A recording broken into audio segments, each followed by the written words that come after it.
نحمدہ ونصلی علی رسولہ الکریم اما بعد فاعوذ باللہ السمیع العلیم من الشیطان الرجیم بسم اللہ الرحمن الرحیم کل شیء ہالک الا وجہہ لہ الحکم والیہ ترجعون۔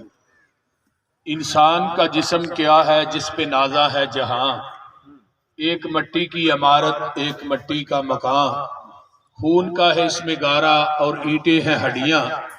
چند سانسوں پہ کھڑا ہے یہ خیالی آسمان، موت کی پرزور آندھی جب اس سے ٹکرائے گی دیکھ لینا یہ عمارت ٹوٹ کر گر جائے گی۔ میرے بھائیوں، قرآن و سنت دے عظیم سپہ سالار جو کہ اللہ نو پیارے ہو گئے، اللہ تعالی حضرت مولانا شمشاد سلفی صاحب رحمہ اللہ انہاں دی زندگی دی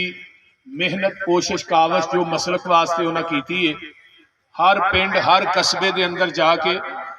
مسلک دے پرچار نو ہی انہاں اجاگر کیتا ہے اور مسلک دی ہی ترجمانی کیتی ہے۔ تو انہاں دی پوری زندگی جیڑی ہے وہ مسلک واسطے وقف سی۔ اللہ تعالیٰ انہاں دا مسلک واسطے کام کرنا اللہ اپنی بارگاہ قبول فرمائے۔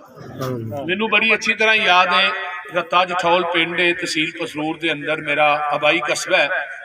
میں چھوٹا ہونا سا قرآن حفظ کرنا سا، تے اوتھے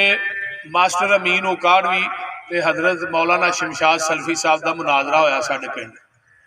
بہرحال وہ دیوبندی جڑے نے وہ نس گئے،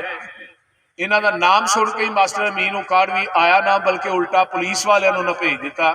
تے سلفی صاحب فرمان لگے بھی پولیس والے انہوں لے کے آؤ، تھوڑی ضرورت نہیں اجے، پہلو انہوں لے آؤ میرے سامنے۔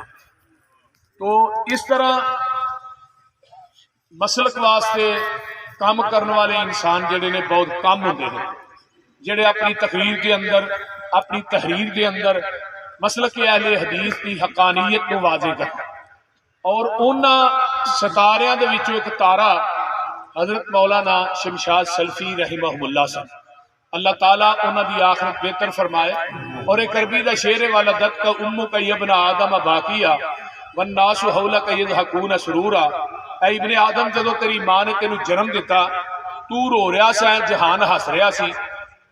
فرمایا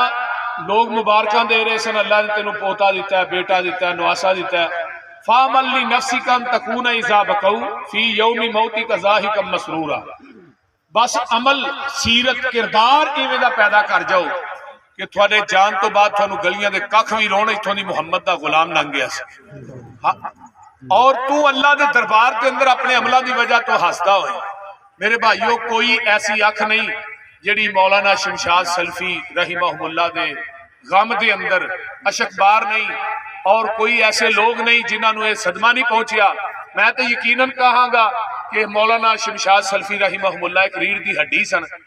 امام احمد ابن حنبل رحمہ اللہ نے فرمایا سی وقت دے بادشاہ نو تیری میری اہمیت دا پتہ ادن لگے گا جدن جنازے اٹھن گے، تے وقت دے بادشاہ دی چارپائی چوک چ پئی ہے، کوئی کنا دین والا نہیں، لیکن جدو امام احمد ابن حنبل دا جنازہ اٹھیا 20 تو 25 ہزار یہودی عیسائی جنازہ ویکھ کے کلمہ پڑھ کے مسلمان ہو گئے۔ حافظ ابن کثیر لکھتے نے جنازہ پڑھ کے لوگ فارغ ہوئے، آواز آئی اینو تے معاف کر چھڑیا جنہاں دا جنازہ پڑھیا میں انہاں دے گناہ بھی معاف کر چھڑے۔ تو میرے بھائیوں، کچھ جنازے ہوندے نے جنازہ پڑھن والے جنازے دی وجہ تو بخشے جاندے نے، کچھ جنازے ہوندے نے جنازہ پڑھن والیاں دی وجہ تو جنازہ بخشیا جاندا ہے۔ تو سارے ساتھی تشریف لائیو، میں گزارش کراں گا کہ اگر زندگی دے اندر کوئی 100 اونچ نیچ انسان کو ہو جاندی ہے، اللہ دی رضا دی خاطر معاف کرنی چاہیے، اور درد دل نہ سارے ساتھی حضرت سلفی صاحب واسطے دعا کرو، اللہ عمل دی۔ آمین۔